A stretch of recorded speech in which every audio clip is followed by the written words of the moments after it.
2 Timóteo, capítulo 3. Eu gostaria, dentro do possível, de continuar na mesma ênfase que o irmão Bernardo vem vindo. Eu gostaria de avaliar essa lista de pecado considerando os nossos filhos, considerando a vida deles, como ajudá-los a não viverem esse sistema do dia dos fins. Então eu tenho em mente especialmente os nossos filhos, mas não dá para passar pelos filhos sem falar dos pais. Então nós vamos avaliar nós e aos nossos filhos dentro dessa lista de pecados. Amém? Vamos curvar nossas cabeças. Senhor, com toda reverência te colocamos esse momento, pedindo em nome de Jesus a tua santa visitação. Pedimos, Senhor, que o Senhor nos tome pela mão e nos conduza pela tua palavra. A tua palavra ela é poderosa. A tua palavra é um fogo que quebra o que é um martelo que quebra o que é duro. É um fogo que queima o que é impuro, que consola o que é abatido. Senhor, visita-nos mediante o poder da tua palavra. Dá-nos a coragem de examinar a nós mesmos e as nossas casas, para que o teu bom nome seja glorificado.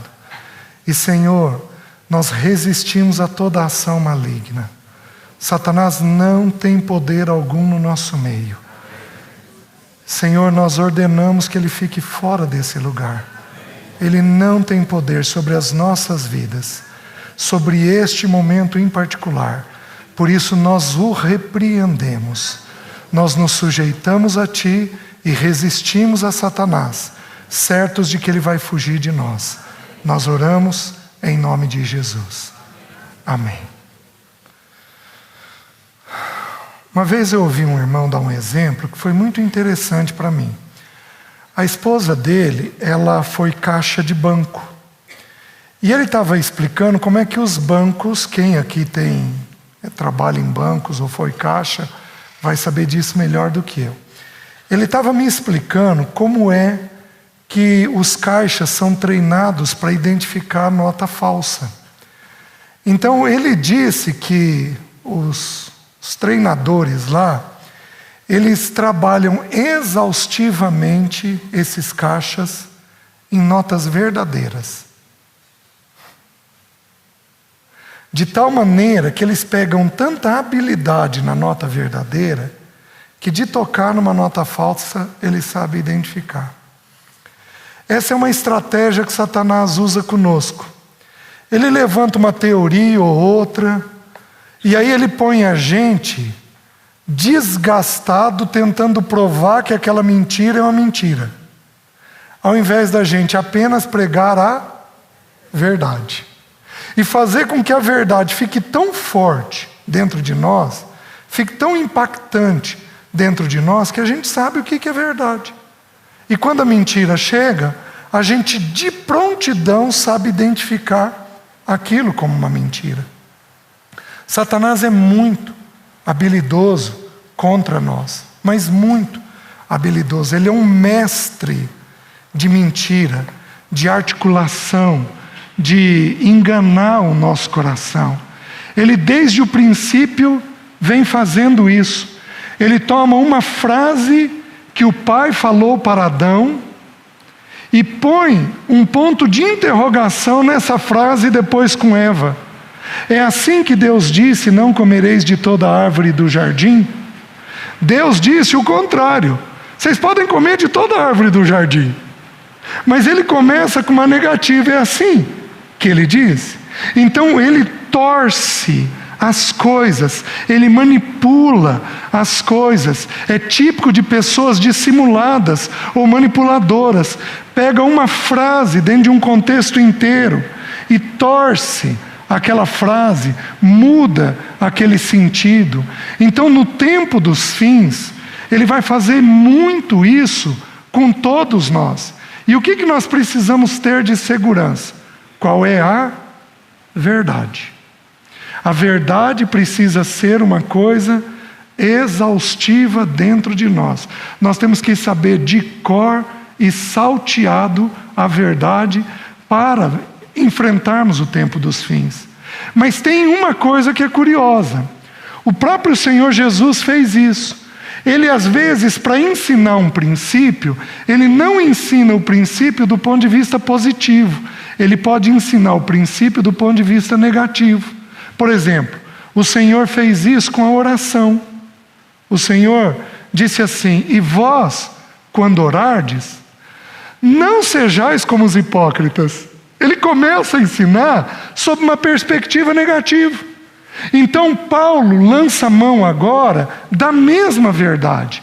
E para nos preparar para o tempo dos fins, ele mostra coisas ruins que haverão dentro das pessoas neste período. Então, uma das formas de nós nos prepararmos para o tempo do fim é nós entendermos quais os pecados que nós temos que evitar. Faz sentido para os irmãos? Porque se nós entrarmos por esse pecado, nós nos tornamos participantes deste período do fim. Nós vimos agora o nosso irmão colocar a ênfase que Josué deu de abandonar os ídolos, os pecados. Sabemos pelo texto que nós vimos já na época de Noé, na época de Ló, que deuses serão uma coisa muito forte. Vimos na época de Noé que há muita sexualidade.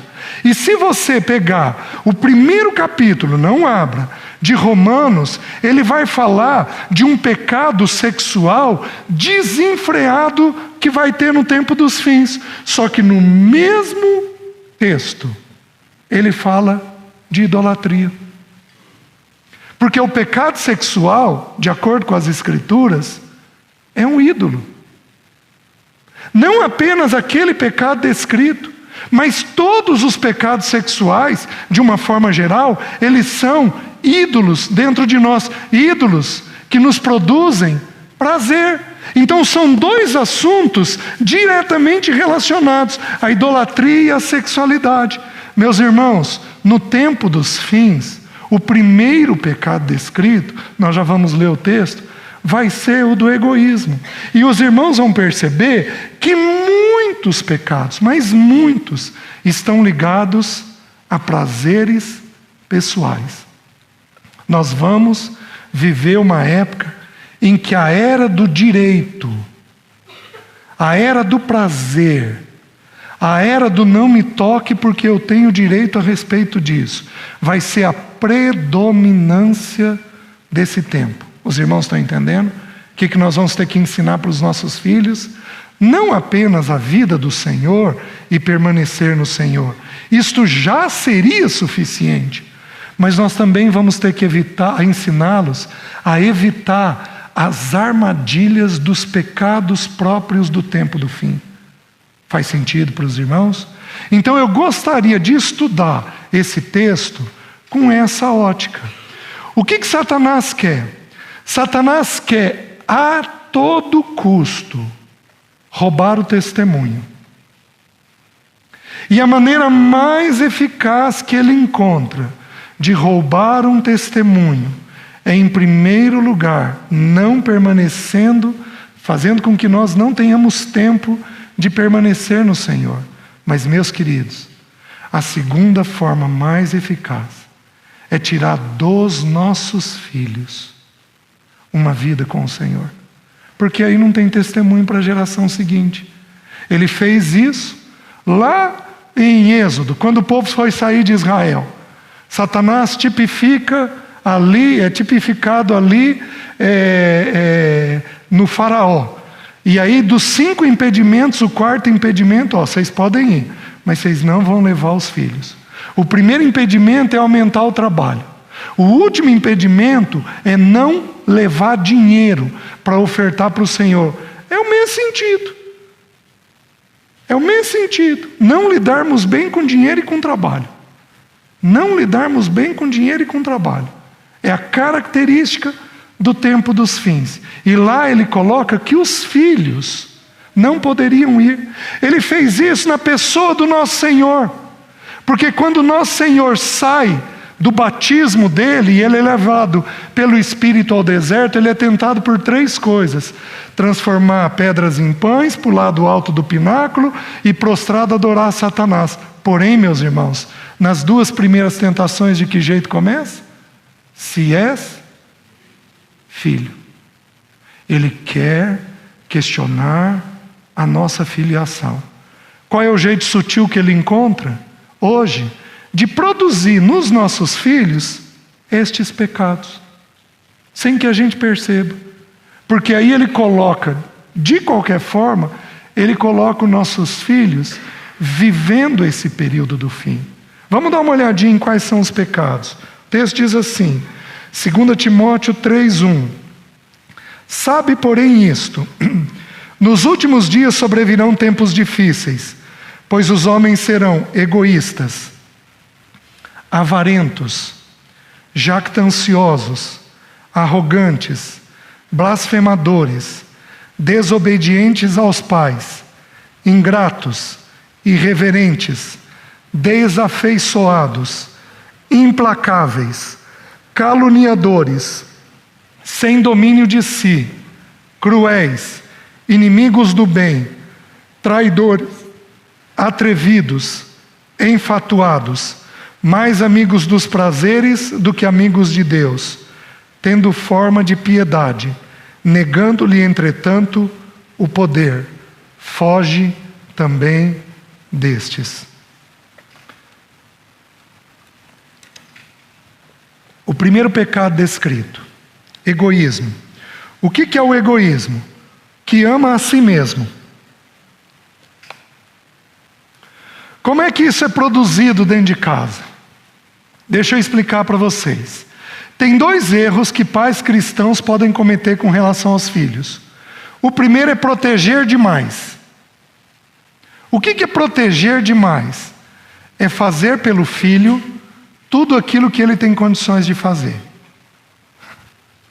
Você está entendendo? O filho já tem condições de pegar determinada coisa e fazer sozinho. Você vai lá e faz por ele. Quem aqui é muito serviçal? Levanta a mão, levanta alto a mão. Esses irmãos vão ter uma tendência de fazer isso. Porque são tão serviçais que naturalmente vão e acabam poupando o filho. Proteger não é tornar um filho egoísta, mas é o caminho de tornar um filho egoísta. Por quê? Porque é um filho mal acostumado.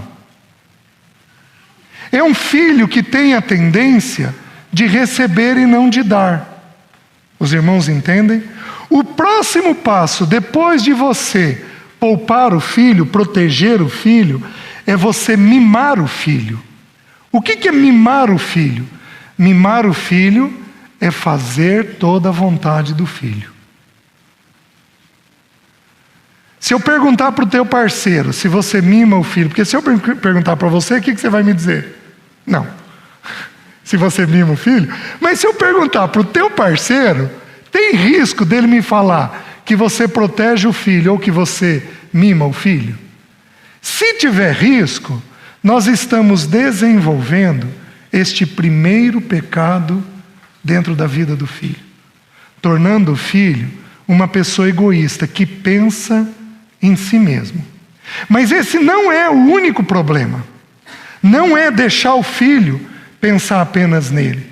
Nós temos aí, as pessoas hoje têm um direito sobre si mesmo, mas têm um direito sobre si mesmo que é uma coisa que impressiona. A primeira vez que eu fui partilhar a palavra nos Estados Unidos, eu enfrentei uma coisa curiosa. Eu estava no mercado, e eu sou muito serviçal. Eu estava no mercado, e aí a pessoa, tinha um senhor na minha frente, já de idade, com o carrinho dele, o carrinho vazio, e eu fiz o que eu tenho a prática de fazer aqui no nosso país. Eu peguei o carrinho e afastei. A pessoa olhou para mim com uma cara tão feia, e aí quem estava comigo se desculpou com ele, devolveu o carrinho no lugar e falou para mim: César, aqui eles processam por isso. é um país exacerbado em direito. Então as pessoas começam a pensar tanto em si, tanto em si, tanto em si, que é meu direito, é meu direito, é meu direito, é meu direito, e elas vão se tornando com isso, com um umbigo desse tamanho. No reino de Deus, a cruz nos ensina algo muito simples, que nós não temos direito. Essa lição precisa ser ensinada para os nossos filhos. Porém, quais são os erros mais comuns que os pais cometem ao ensinar essa lição para os filhos? O primeiro, especialmente homens fazem isso: não dão direito algum. Saturam o filho, pesam a mão em demasia sobre o filho. E nós precisamos lembrar que o ensino das Escrituras é um ensino simples. O primeiro grande mandamento é: amarás o Senhor teu Deus acima de todas as coisas, com toda a tua alma, toda a tua força, todo o teu entendimento, todo o teu coração. Porém, o segundo mandamento é um mandamento de equilíbrio. O que ele diz? Amarás o teu próximo como a ti mesmo. Pais muito exigentes, eles não ensinam o processo da cruz de forma adequada. Pais muito exigentes, eles anulam os filhos. E quando o filho começa a sair de casa, ele pende para um extremo oposto. Qual o extremo? De buscar de alguma forma o direito que ele tem. Está fazendo sentido para os irmãos? Nós precisamos entender que Deus pede a cruz para nós e para um filho nosso naquilo que é necessário, mas Ele não pede a cruz em tudo. Porque tem determinadas coisas que nós não temos necessidade de tomar a cruz. Mas pais muito pesados, muito fortes, eles acabam tendo uma tendência de exigir tanto do filho, que o filho até se submete. Um filho homem, por exemplo, que é exigido demais, ele pode ficar passivo. Como é que ele vai governar a casa dele, se ele é passivo? Então, nós temos que tomar o cuidado de não pegarmos lições corretas, verdadeiras, adequadas, e colocarmos um peso excessivo nessas lições. Então, o filho, ele precisa sim aprender que tem momentos que é dele, mas tem momentos que não é dele. Nós precisamos sim frustrar os nossos filhos. Existem duas lições que tornam os nossos filhos adultos maduros. Isso vale no natural e vale no espiritual. Quais são as duas lições? A primeira: filho tem que saber lidar com verdade. Se ele não souber lidar com verdade, ele vai ter problema na vida adulta. Meus queridos, pensem comigo. Um louco, que está num sanatório, vira e diz que é Napoleão Bonaparte. Ele lida bem com a verdade? Não. A falta de verdade pode inclusive enlouquecer alguém. Pode inclusive fazer isso. Então, a verdade é a primeira lição. A segunda: filho precisa ser frustrado. Porque se ele não for frustrado, ele não tem tolerância para viver a vida adulta. Por isso que alguns dos nossos filhos foram tão protegidos, tão cuidados, às vezes tão mimados, que quando eles atingem 18 anos, que eles têm que sair para a vida, enfrentar a vida, eles não dão conta. Porque papai e mamãe sempre atenderam a vontade dele. Aí ele sai, ele quer que a namorada atenda, ele quer que o amigo atenda, ele quer que o professor da universidade atenda a vontade dele. Ele é completamente protegido e mimado. Ele não tem vigor emocional para lidar com frustração. Vocês estão me entendendo? Essa vai ser a característica do tempo dos fins. Meus queridos, a gente vê isso no dia a dia. Você anda por aí e vê isso no dia a dia. Você vê isso na calçada. As pessoas completamente voltadas para si mesmo e pensando naquilo que elas querem. Vocês estão me entendendo? Há na Bíblia um exemplo que é maravilhoso. Abram em 1 Reis, um exemplo negativo. 1 Reis, capítulo 1, versículo 5. O texto diz assim: então Adonias, um filho de Davi, Davi acabou de falecer, e aí Adonias se levanta. Adonias significa prosperidade, sucesso. Esse menino é bom, hein? Ele é próspero, ele vai ser bem sucedido. Olha o que diz o texto. Então Adonias, filho de Agite, se exaltou e disse: eu reinarei. O que o egoísta diz? Eu reinarei. Aí presta atenção. Providenciou carros e cavaleiros e 50 homens que corressem adiante dele. Jamais seu pai o contrariou, dizendo: por que procedes assim? Por que ele era um menino egoísta e que ia reinar? Porque jamais seu pai o contrariou. Aí eu preciso explicar uma outra verdade para os irmãos. Nós educamos filhos em 4 mãos: 2 da mãe e 2 do pai. As viúvas, ou aquelas, às vezes até separadas, que se encontram numa condição de viúva diante de Deus, elas têm uma promessa: de que Deus seria o marido dela e o pai dos filhos dela. Então elas encontram uma graça que nós não encontramos. Nós, aqueles que estão aqui casadinhos, é a 4 mãos. A mãe tem que fazer e o pai tem que fazer. Porém, meus queridos, a função de limite é uma função predominantemente do pai. Pais, homens, precisam ter 2 cuidados. Hoje o irmão leu, o irmão Bernardo. E vós, pais, não irriteis os vossos filhos. No original, lá, é para questionar. A palavra usada para pais é pater, homem. Quem que irrita filho, se eu me basear nisso? O homem. Quer dizer que a mãe não irrita? Ou se irrita. Os filhos que o digam: filhos, eu estou certo? Mãe irrita? Ou se irrita. Se não me engano, são 23 tipos de irritação que eu levantei até agora. Coisas que a gente pode fazer que irritam os filhos. Mas por que o texto descreve que é pai?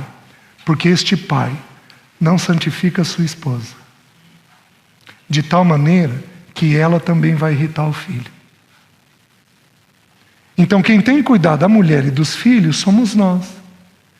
Quem põe o limite para filho é, em especial, o pai. Quem aqui tem uma tendência, os homens, a pergunta é para os homens, quem aqui tem uma tendência de ser um pai muito bravo? Levanta a mão. Muito rígido. Levanta alto, por favor. Isso, temos alguns. Quem aqui tem uma tendência, como homem, de ser passivo? Levanta a mão. Isso. Os 2 extremos são complicados. Os 2 extremos são difíceis. Porque para você quebrar o egoísmo, você tem que saber perceber a criança no momento. A criança não pode fazer tudo o que ela quer, mas a criança também tem que brincar. Então nós vamos ensinar para a criança Eclesiastes capítulo 3. Há tempo para todo propósito debaixo do céu. Há tempo de brincar, há tempo de tomar banho, há tempo de comer, há tempo de dormir, há tempo de assistir o seu desenho, há tempo de estudar. Tem tempo para todas as coisas. Quem que vai ensinar isso? O pai, em especial. Se fizermos isso com os nossos filhos, livramos os nossos filhos do primeiro pecado que os coloca nesse período do fim. Porém, se não fizermos isso, nossos filhos aumentam o umbigo e acham que eles têm direito em tudo. Os irmãos estão entendendo? Alguns irmãos aqui têm uma boa condição financeira. E deixa eu ensinar uma coisa para vocês. Não dê tudo financeiramente para o seu filho. Porque se você der tudo financeiramente para o seu filho, você faz a mesma coisa que eu estou falando, você não frustra ele. Filho, a partir de 12 anos de idade, ele precisa ter a experiência que Jesus teve. Ele foi lá no templo e falou para Maria e José: vocês não sabiam que me convinha estar na casa de meu pai? A partir de 12 anos de idade, filho precisa ser frustrado com dinheiro e ter as experiências dele com o Pai Celeste. Filho, põe o joelho no chão e pede para Deus. Põe o joelho no chão e pede para Deus. Põe o joelho no chão e pede para Deus. Os irmãos estão entendendo? Filho precisa aprender a ter dependência de Deus. Com que idade seu filho começa a ter desejos? E começa a pedir coisas? Mãe, sabe o que você tem que falar com ela? Filho, vamos orar? Antes de dormir, vamos orar toda noite por isso? Vamos pedir a Deus? Vamos orar por isso daqui? Porque o teu Papai Celeste pode te atender. O teu Papai Celeste tem condições de te dar isso daqui. E você então ensina ele que para receber tem um preço. Queridos, você livra ele do egoísmo. Faz sentido, meus irmãos? Então nós precisamos rever isso. Porém, eu preciso fazer uma pergunta. Mulher, não levante a mão, eu vou perguntar para você. Seu marido é meio egoísta?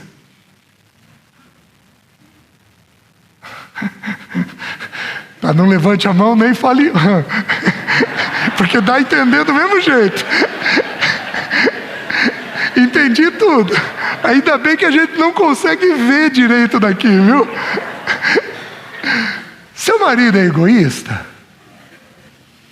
Seu marido é tudo no tempo dele, do jeito dele, na hora dele, o controle da TV é dele, o programa é dele, tudo é dele, a pipoquinha é na mão dele, Estou entendendo, né?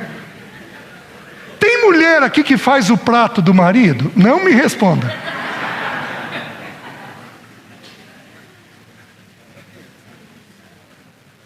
Eu venho de uma casa, meus queridos, que o meu pai na mesa ele fazia assim. E minha mãe tinha que saber qual o prato que era para servir no prato dele. Minha mãe sabia de cor e salteado o que ele queria. Porém, torna o umbigo da pessoa desse tamanho, cheio de direitos. Homem, sua mulher é egoísta? Tem que ser no tempo dela, do jeito dela, da maneira dela. Queridos, prestem atenção. Nós não damos o que nós não temos. Isso é um princípio. Isso é um princípio natural e espiritual. Jesus estava apertado por uma multidão, apertado, querendo caminhar para a casa de Jairo. A multidão apertava ele. Aquela senhorinha, aquela velhinha, veio no meio da perna do povo, tocou na orla da veste. Jesus parou e falou: de mim saiu o poder. Senhor, todos te apertam. Como o Senhor diz isso? De mim saiu o poder.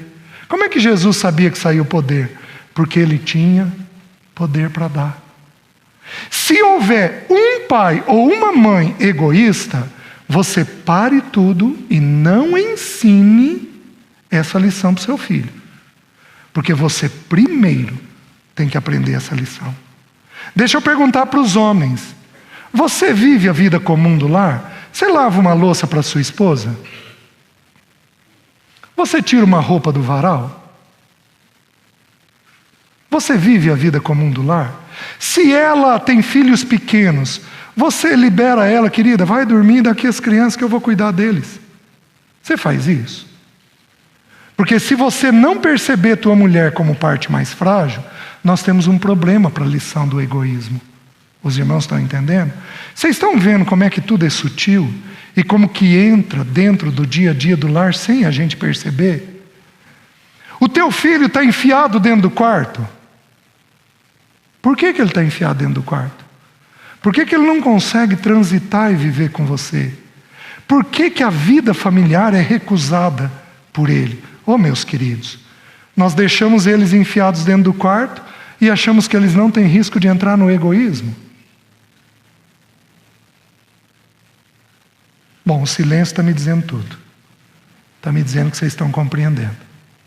Os irmãos estão entendendo? Segundo pecado. Volta lá em 2 Timóteo.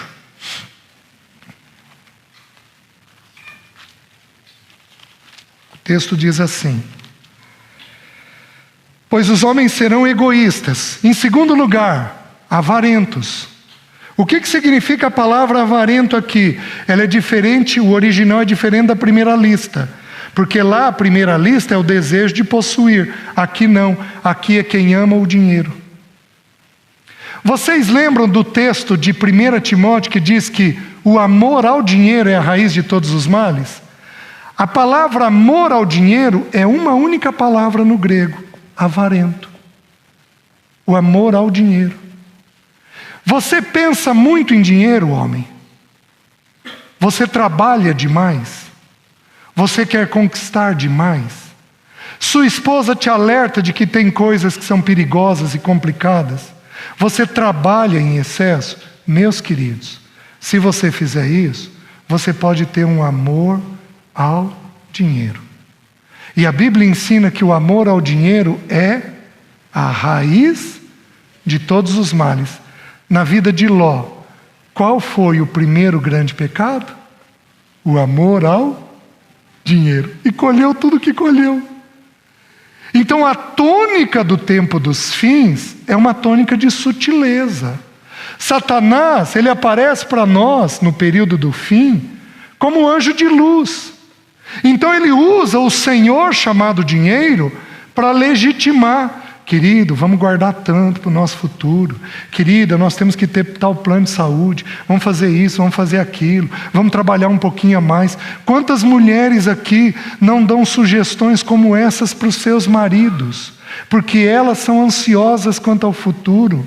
E aí tem uma preocupação excessiva com o dia de amanhã. E como a irmã Leci colocou ontem aqui, essas pessoas ficam divididas com relação à vida. Oh, meus queridos, nós precisamos entender que nós temos que rever com urgência a questão do dinheiro, né?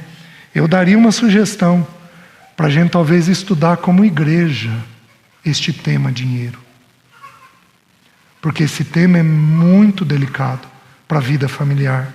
Que mais? Qual o terceiro pecado? Jactanciosos. O que é uma pessoa jactanciosa? É uma pessoa pretensiosa, ostentadora, orgulhosa. É uma pessoa que fala bem de si mesmo. Você tem uma tendência de falar bem de si mesmo? De novo, vou perguntar para o seu parceiro, porque ele vai ser mais justo na resposta. Você tem uma tendência de falar bem de si mesmo? Olha a sutileza que a gente tem.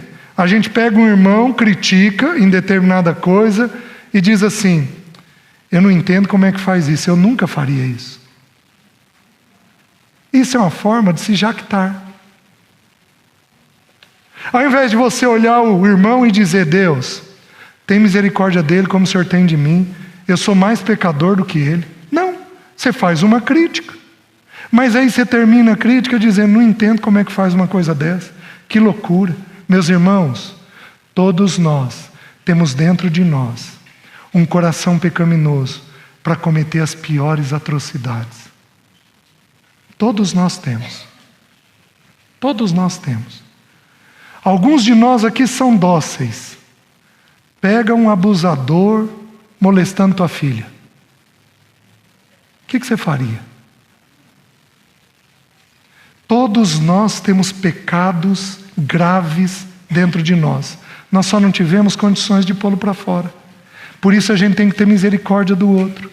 E a Bíblia diz uma coisa muito simples. Eu gostaria, anota aí na tua Bíblia, Provérbios 27:2. Lá diz assim: não seja a tua própria boca que te louve, e sim a de outrem. Não é errado eu falar bem dos outros, mas é pecado eu falar bem de mim mesmo. É pecado. É pecado. Eu vou falar um pecado. Olha a sutileza. Eu estava no meu primeiro para segundo ano de casamento. E eu venho de uma igreja com muitos jovens, então nós casamos entre si. Estávamos ali numa roda grande de jovens casados, e eu comecei a falar bem da Leci. Não, porque a Leci, porque a Leci, porque a Leci, porque a Leci, porque a Leci, porque a Leci. Tá bom. A Leci chegou em casa e falou assim: César, eu preciso te falar uma coisa. Eu acho que você não quis falar bem de mim. Gente, é difícil. Já tive algumas dessas com ela. Ela teve uma percepção, ela virou e falou assim para mim: eu acho que você não quis falar bem de mim. Eu falei: como assim? Você não fala para mim. Mas sabe por que eu acho que você quis falar no grupo? Para mostrar o casamento que você está tendo.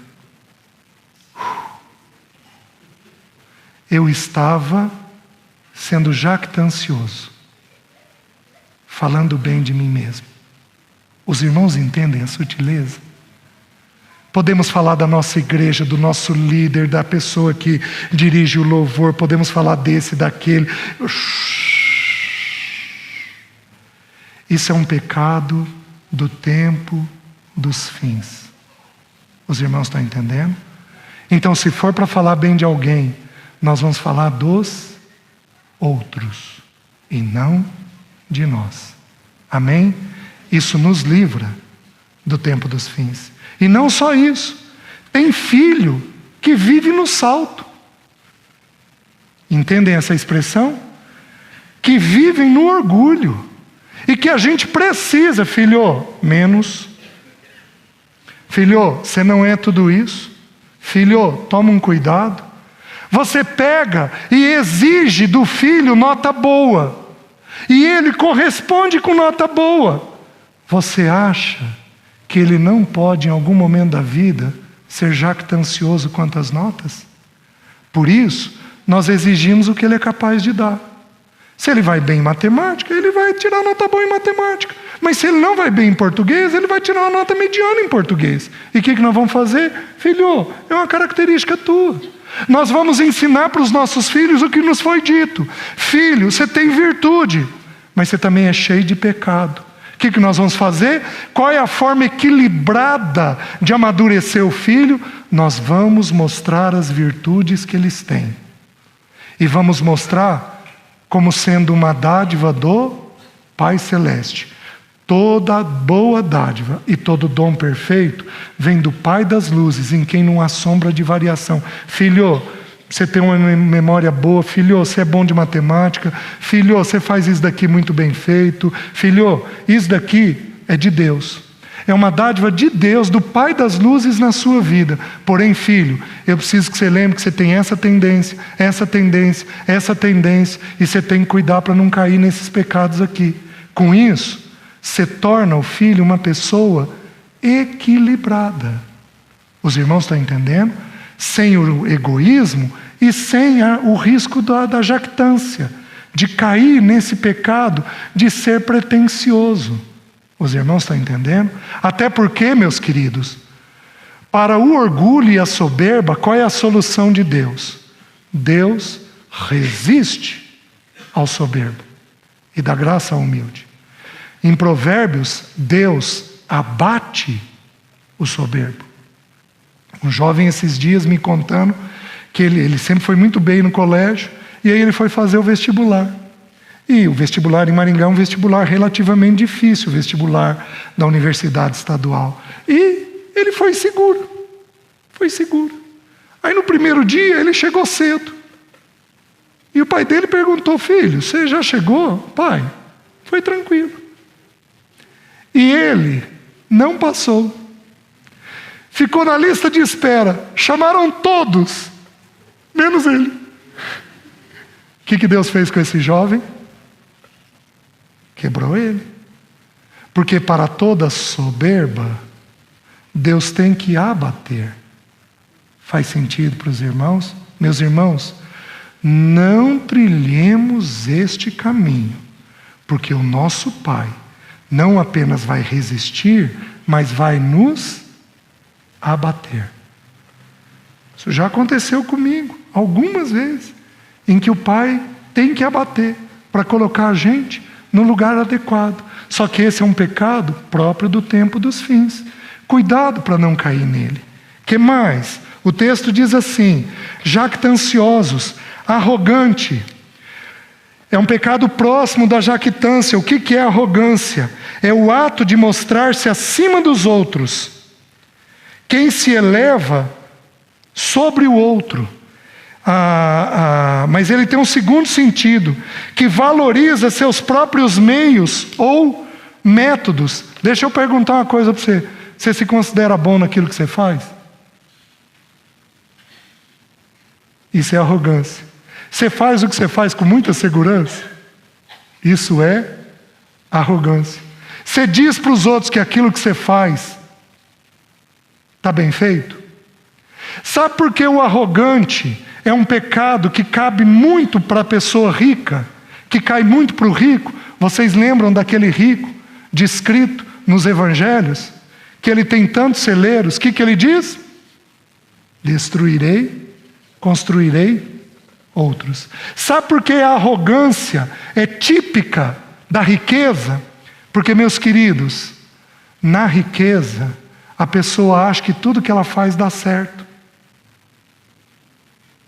Você é uma pessoa de uma boa condição financeira? Anote aí, Eclesiastes 9:11. Quero que você decore esse texto. Por quê? Porque o texto lá ensina que tudo depende do tempo e do acaso. Vi ainda outro vazio debaixo do céu, que não é dos ligeiros o prêmio, nem dos fortes a vitória, nem dos prudentes o pão, nem ainda dos entendidos, ele fala alguma coisa, porém vi que tudo depende do tempo e do acaso. Sabe por que Deus se deu certo? Porque a Bíblia diz que Deus faz o rico e o pobre. Não é a nossa mão. Deus faz o rico e o pobre. Os irmãos estão entendendo? Então tenham no seu próprio coração este pecado, tanto da jactância quanto da arrogância. Nunca pise num garçom. Nunca pise num garçom. Porque ele precisa receber o Senhor. E você tem a oportunidade de levar o Senhor para ele. Nunca pise em alguém que está te servindo. Nunca se considere superior. Nunca se considere mais excelente, mais capaz, ou alguém que faz um serviço muito melhor do que ele está fazendo. Nunca faça isso. Você não sabe o que ele está passando. Você não sabe a noite que ele teve. Você não sabe se tem um filho doente. Você não sabe se ele tem uma conta para pagar no dia de hoje. Nunca faça isso, porque isso não é próprio do nosso Senhor. Sempre considere aqueles que te servem como superiores a você mesmo. Os irmãos estão entendendo? Porque isso nos ajuda a nos mantermos humildes diante de todos. Queridos, se eu for espremer, tem irmãos e irmãs que fazem isso. Tem irmãos e irmãs que fazem isso. E aí dão um péssimo testemunho do Senhor. Que mais diz o texto? Jactanciosos, arrogantes, blasfemadores. O que é a blasfêmia? A blasfêmia é você falar mal, é você injuriar de forma abusiva, é você pegar alguém e falar sobre essa pessoa, algo que você não viu, algo que você não viu, que você ouviu, e você pegar e começar a falar mal dessa pessoa. Meus irmãos, o que te garante que o que você ouviu é verdade? Se você estiver falando uma mentira sobre aquela pessoa, você é um blasfemador. Eu vou fazer uma pergunta muito difícil. E eu gostaria que, dentro do possível, você fosse o mais verdadeiro possível. A sua casa, a mesa da sua casa, fala de outras pessoas? Levanta a mão, por favor.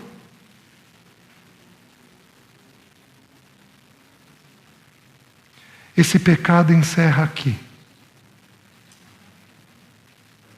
Esse pecado encerra aqui. Porque esse pecado é grave diante do Espírito Santo de Deus. Ele entristece o Espírito. Há 6 coisas que o Senhor detesta e uma 7ª que Ele abomina. Quando falamos de um irmão, somos maliciosos. Quando falamos uma coisa que não vimos e estamos falando de um jeito errado, somos blasfemadores. Quando falamos no pé da orelha de alguém, somos difamadores. Quando falamos em público, somos caluniadores. A mesma coisa me coloca com 4 pecados. Isso precisa encerrar no nosso meio. Quantas famílias aqui falam dos líderes da igreja? Levanta a mão, por favor. Levanta alto, por favor. Eu não estudei ontem com os irmãos, mas eu queria ter estudado a palavra lembrai-vos. No Novo Testamento, a palavra é usada algumas vezes. Ela diz assim: lembrai-vos da mulher de Ló, que não é para a gente amar o mundo. Ela diz assim: lembrai-vos dos encarcerados. Você ora por aqueles que estão encarcerados numa depressão, numa ansiedade, numa loucura? Você ora por aqueles irmãos que estão presos? Você ora pela igreja perseguida? A tua mente é para lembrar disso. E a tua mente, e ainda diz assim: lembrai-vos dos vossos guias. E considerando o fim da vossa vida, imitai a fé que tiveram. Sabe o que é para a gente lembrar dos líderes? Daqueles irmãos de idade que terminaram a carreira bem. Eu vou lembrar para imitar a fé dele. Porque se você pega para falar, você pode cair no pecado de ser um blasfemador. A grande maioria das coisas que nós falamos, nós não vimos. Blasfêmia é isso. É falar algo que não constitui verdade. Por isso que a blasfêmia contra o Espírito é um pecado imperdoável, porque é uma coisa pesada. Meus queridos, olha quantos pecados do tempo dos fins nós temos no nosso meio. Deixa eu perguntar para vocês: quem aqui tem elementos na casa egoístas? Levanta a mão. Levanta alto, por favor. O primeiro pecado. O segundo pecado: quantos aqui tem elementos na casa que amam o dinheiro? Levanta a mão. Olha lá. O terceiro pecado: quantos irmãos aqui têm problema de ser jactanciosos? Na casa tem problema disso. Levanta a mão. Olha lá. Quantas famílias aqui têm o pecado da arrogância? Levanta a mão. Olha lá. E nós queremos ser protegidos do tempo do fim. Como é que nós vamos fazer isso? Se o pecado do tempo do fim está dentro do seio familiar. Os irmãos estão entendendo? O que mais o texto diz? Blasfemadores. Aí diz: desobedientes aos pais. Filho precisa obedecer. Queridos, tem filhos que são fáceis. Então tem filhos que são difíceis. Nem todo filho agitado é desobediente. E nem todo filho tranquilo é tão obediente. Porque agitação e tranquilidade é diferente de obediência e desobediência. É bem diferente. Vocês estão entendendo? O que nós vamos fazendo ao longo dos anos? Ensinando o filho a entender que o que nós estamos falando é o melhor para eles. Um pai, via de regra, pode pedir algo errado para o seu filho abaixo dos 12 anos de idade? Não. Então qual a única resposta que cabe? Sim, papai. Sim, mamãe. Não cabe outra resposta. Porém, quando eles atingem 12 anos para frente, aí nós precisaríamos parar e estudar, nós não vamos ter tempo. Nós vamos ter uma lição dos 12 aos 30, que é ensinar o filho a tomar decisões. Se você não ensinar o filho a tomar decisões, ele fica infantil. E para um filho ser adulto, ele tem que saber tomar decisões. Só que é uma lição gradativa, lenta. Ao longo de 18 anos nós vamos ensinar essa lição. Como é que eu sei isso? Jesus tomou a primeira decisão dele aos 12 anos de idade. Qual foi a decisão? Ficar sozinho em Jerusalém. Se teu filho tomasse essa decisão, o que você faria com ele? Agora, se o teu filho resolvesse ficar um pouco mais na igreja para conversar com o pastor e sanar algumas dúvidas, o que você faria com ele? Esse é meu menino. Olha a jactância. Os irmãos estão entendendo? Jesus começou a tomar decisões aos 12. Voltou para a casa dos pais e era-lhes submisso. E aos 30 anos de idade, a lição estava feita. Ele saiu para a vida adulta. Mulher, você está em dúvida de até quando você vai educar o teu filho? Vou responder a tua pergunta. Quando é que eu vou voltar a trabalhar? Quando é que eu posso tomar essa decisão? Vou responder a tua pergunta. Quando é que o filho está formado nas Escrituras? 30 anos de idade.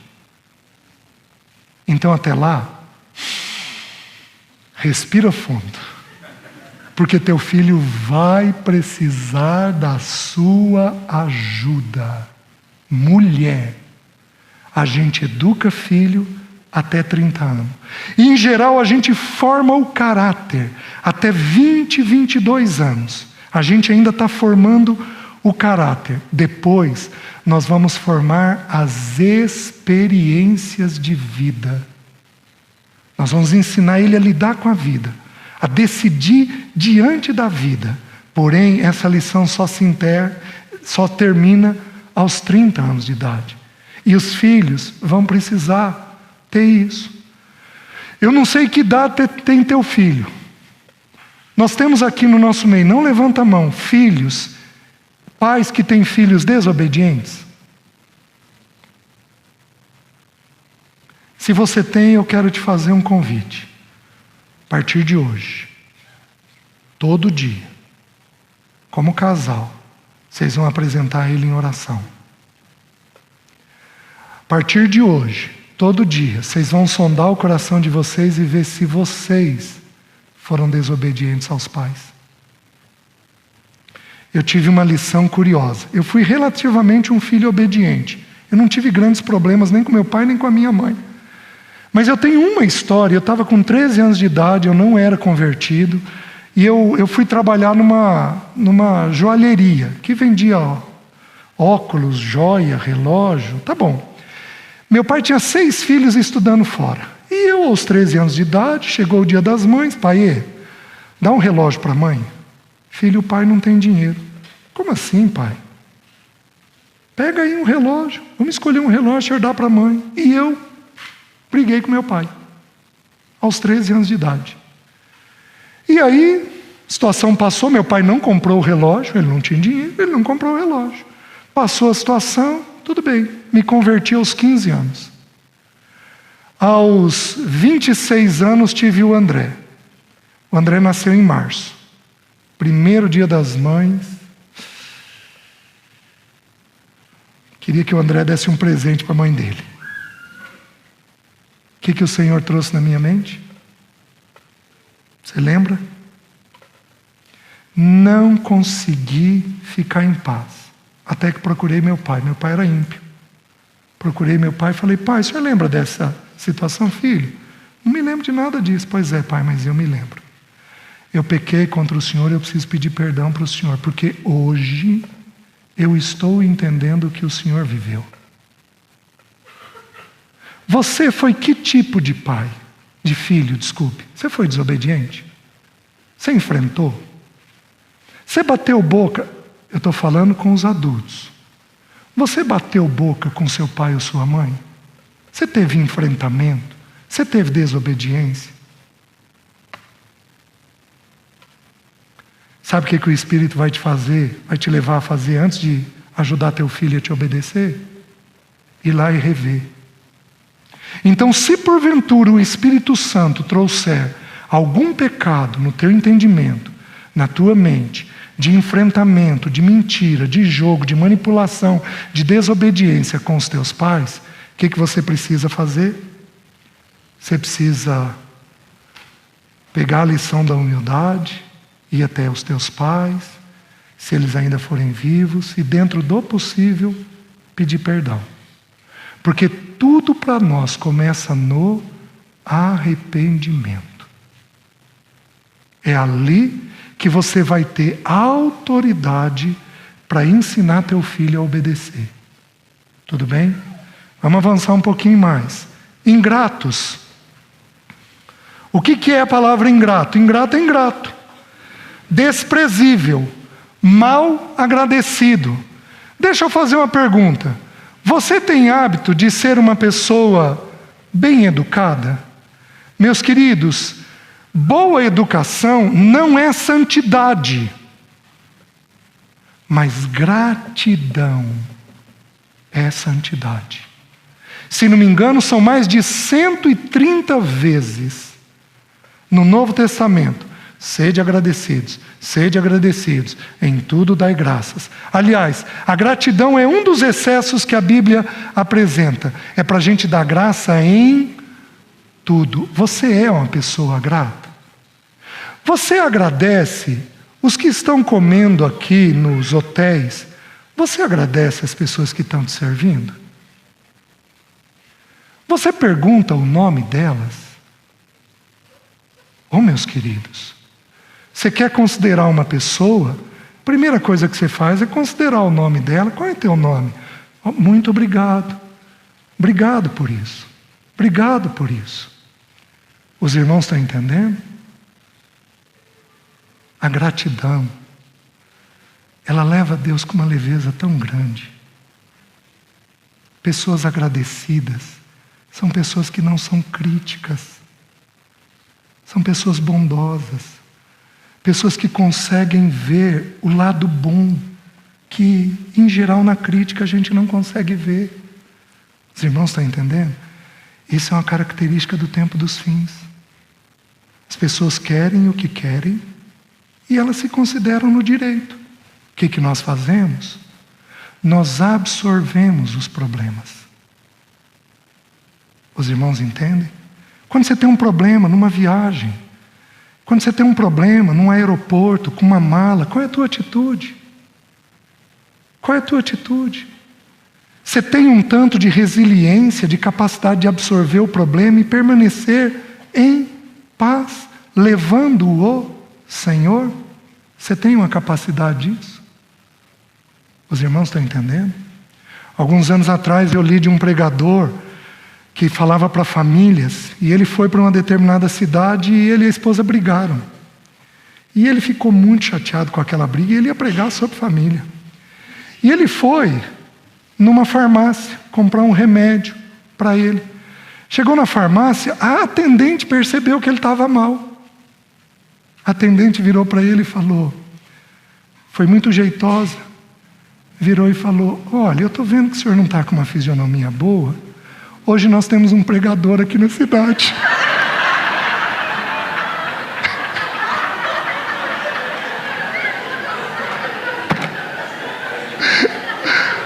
Gente,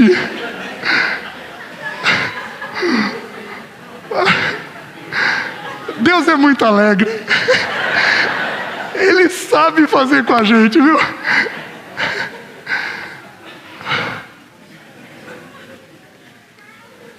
Você ensina seu filho a agradecer a mãe?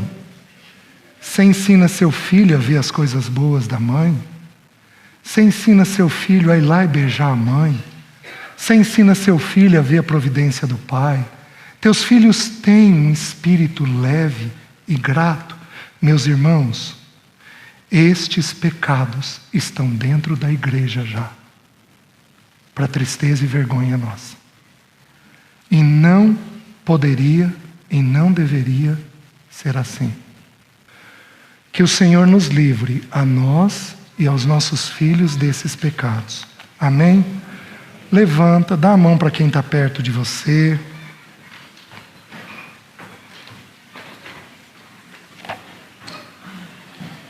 Vamos fazer aqui um cordão humano. Vamos orar pelas nossas vidas. Mais uma vez agradeço os irmãos, na pessoa do Mário, pelo convite que foi feito. Vamos agradecer o Senhor. Senhor, obrigado, porque o Senhor tem sido favorável a nós. Senhor, a tua palavra diz: ou ignoras tu que é a bondade de Deus que nos conduz ao arrependimento? Senhor, usa de bondade e nos conduz ao arrependimento, para que o teu bom nome seja glorificado. Senhor, desperta os nossos corações e as nossas mentes e ajuda-nos a sermos cheios do Senhor. Senhor, perdoa a multidão dos nossos pecados. Perdoa o que nós homens temos feito, o que as irmãs têm feito. Perdoa o pecado dos nossos filhos. Senhor, perdoa-nos. E Senhor, dá-nos da tua vida.